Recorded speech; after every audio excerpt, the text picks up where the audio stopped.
Hi, I'm Emma Griffiths, a lecturer at the University of Manchester, and today we're going to be talking about Sophocles' play Oedipus the King. We're going to be thinking about social and religious issues, particularly in the opening scene where the plague has come to Thebes, everybody's been gathered at the altars, the gods don't seem to be helping, and everybody's praying that Oedipus is going to come and bring a solution. So, when we are thinking about staging a play, the physical location, the experience that the original audience would have had, has a really powerful impact on us. Although we read it as a play on the page, we really have to try and put ourselves in the place of the original audience. And a good way to do that is to try and stage the play yourself, to actually think about what you would do, what decisions you would make. So this is a little shot of a production that was put on here at the University of Manchester a few years ago. You can see that this is probably the after-play party. The original production, 5th century Athens, would have been in the very specific space and time of the Theatre of Dionysus. So you have the city of Athens out in front of you, you have the Acropolis with the Temple of Athena behind you, and then you have this imaginary space which you have to believe is Athens, but now is Thebes in front of you. So the opening of the play, very dramatic scene, it draws our attention to the tableau we're being shown. O Oedipus, potentate of my country, you see our age range, those of us who sit at your altars, one group not strong enough yet to fly far, the other grounded by age. So we're being asked to look at two particular things here. One is the fact that we've got the altar as the centrepiece. Now, this is the Theatre of Dionysus. You would have had an altar there at any point. So it's drawing our attention to the religious connotations of what's happening. It's also saying that this group is meant to be the old and the young. They are too weak to do anything else but pray. But it's not simply an image of weakness. It's the idea that the generational continuity is breaking down, that the younger would normally grow up to look after the older. In this case, it's not going to happen because entire generations of families are being wiped out. So these are some of the opening issues that the play raises for us. As we move on, we get more specific comment on social structures. Some are priests. I myself am the priest of Zeus, while others are the chosen young people. So this is the chosen part of society. They are supposed to be relating the community to the gods and then relating the gods' words back to the community. But the whole line of communication has broken down here. Everybody now is involved. The rest of the community is sitting with holy branches in the marketplaces, the temples of Athena, the fire oracle of Ismenus. And the description is of the whole community is falling apart. The whole city is convulsing. It's the image of being grabbed by a sort of an epileptic fit. The people cannot keep their heads above water. It's the idea of a rising river or tsunami. The priest continues, the god is bringing fire, destroying the foundations, a plague to end all plagues, making the house of Cadmus a ghost town, while Hades grows fatter and darker with moaning cries. So we've got two images to bear in mind. One is the city almost sort of draining and then Hades filling up with the bodies of the souls of the dead. And so the image here is of ruin, of earthquake, of destruction. And for us today, one of the most powerful images that we might think about is, of course, what's just happened in Beirut. I'm recording this early in August 2020, and the sort of images that we're seeing coming out of Beirut shows us how dramatically society can fall apart. This is an image of a building collapsing in on itself, and I think that's the sort of thing that Oedipus Oedipus the King as a play is trying to convey to us. So, where do you go for help in this situation? The priest says to Oedipus, I don't consider you a god, nor do these children who are sitting at your hearth. It's more that we think you're the best mortal to deal with the problems of life and to deal with the gods. So they're seeing him as an intermediary, still looking for divine assistance, but also seeing him as a great problem solver. Because, of course, he's the one who solved the riddle of the Sphinx and the terrible threat to Thebes that caused. So we've got a very strong background of destruction, of the imminent social collapse. And the description of what the plague involves is pretty horrendous. We see that the relationship between leaders and the gods just isn't working. We see that people are grabbing any symbol of the gods, the altars, the branches. We see the comprehensive nature of the polis, that everybody has been affected. We see relationships between old and young, that everybody is trying to pull together and there's no help here. And we also see an emphasis on questions of fertility, that the crops are no longer giving fruit, that women are miscarrying, that there are no births happening, that the next stage of society just isn't happening. And of course, the festival of Dionysus is importantly a festival of fertility, an idea of continuing on the traditions of society. So there's a lot packed into this opening scene before we even meet Oedipus and before we start thinking about his personal story and the impact of all the family problems that he's got. And of course, the irony is that he is the cause of the plague, that by killing his father Laius on the road, it's a blood pollution, a miasma, which has been unavenged. So, if we think about this for the original audience then, the Athenian audience knew about plague. They had had experience of epidemics, of outbreaks. But around about 430, we know was a particularly bad year and a new disease or a much worse outbreak happened. Here in Oedipus, the plague is sent because of their miasma. But in 5th century Athens, so in the historical society, they didn't know what was causing the plague. They didn't know where it was coming from, what was causing it. They didn't know how to deal with it. And it very nearly caused the total collapse of society. Athens is fighting the war with Sparta. They've got all sorts of other issues. And the plague just comes upon them and wipes out large chunks of society. Now, we are lucky that we have an account of this. It's in Thucydides' histories, which is not necessarily a factual account of everything, because he says himself, well, if I didn't see something, I sometimes had to make up what seemed plausible. But the vivid nature of what he describes as the plague, I think, makes us fear that it is probably a reflection of what actually happened.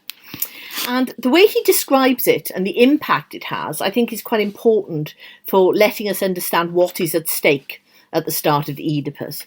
This is not just a minor incident. This is the whole of the city being threatened. Okay, so Thucydides, History of the Peloponnesian War. He wrote it to be an informative guide to what had happened at Catema Isae, a possession for all times. And in book 2, from chapter 49 following, he gives us a really vivid set of descriptions about the symptoms of this plague. How it had respiratory symptoms, it caused digestive problems, and it caused terrible psychological and mental problems as well. Nothing could help, nothing could protect you. And because of this, society broke down. Even though they had their own forms of medical treatment and remedies and so on, this was something that just swept on the city like a plague of locusts would, in that it seemed to be something physical that was attacking the city. And according to Thucydides, for a short while, society broke down. This is part of his description. And so think about how this is relevant to the opening of the Sophocles play. Thucydides says of Athens, places of worship provided shelter, but they soon filled up with corpses. Death respected no holy boundaries, and people despaired, losing all faith in gods and all community spirit. The rule of law was gone. People committed crimes openly. They saw the rich drop dead, and poor people suddenly inherit the wealth. So they decided to blow their resources and enjoy themselves as they could, for health and wealth could be gone in a flash. No one cared about honour or reputation, because who knew whether you'd be around to enjoy it? So this is the same breakdown of human structures, faith in the gods, everything that you've taken as normal in society starts falling apart. It also introduces the idea of wealth and resources and power. This is going to be an issue again later on in Oedipus, particularly when Oedipus accuses Creon of wanting to get in on the act.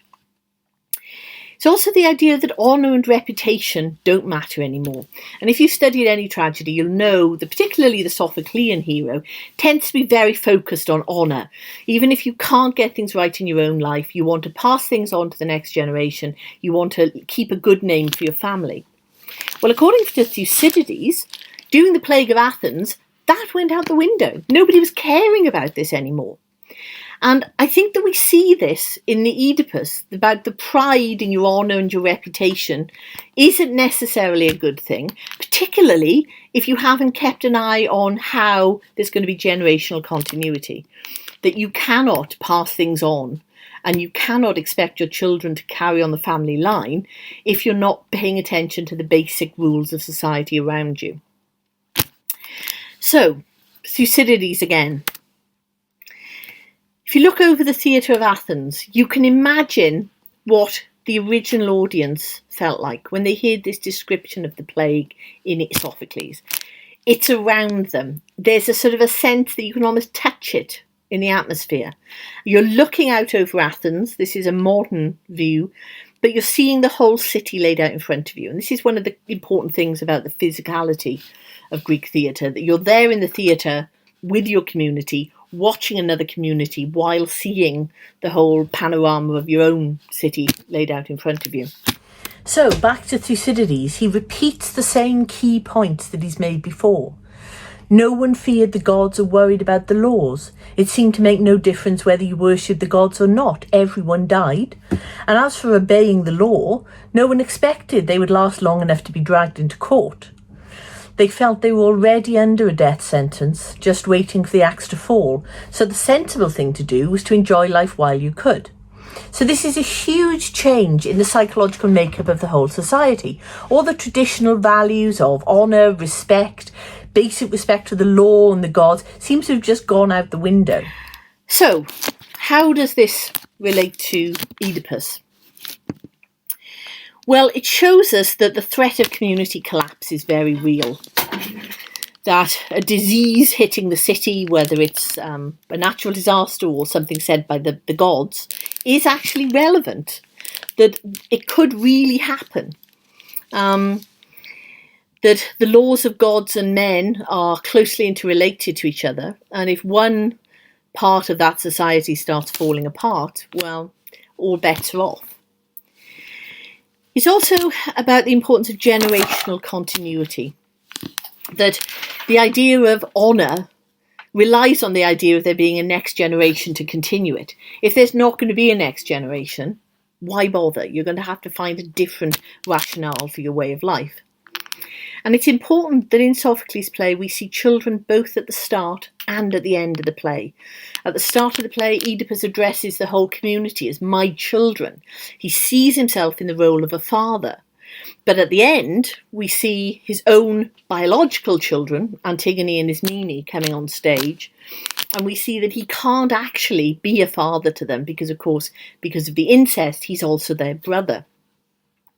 So the confusion of generations emphasises how important generational continuity is to society. That the children are not always pathetic, weak victims. They have potential. They have it within them to regenerate, rebuild society. So you can't just say, oh, well, the children are not so important. They really are, for Greek society, the fundamental building blocks that you have to be thinking about all the time. So this emphasises how appalling what happens to Oedipus really is. Even though we could say, well, all right, he didn't have to punish himself, he didn't have to blind himself, all of these he brought on himself. Really, the question of incest is more than just a sort of a visceral horror. It's a complete destruction of your whole way of life. So there are some fairly important social issues going on here.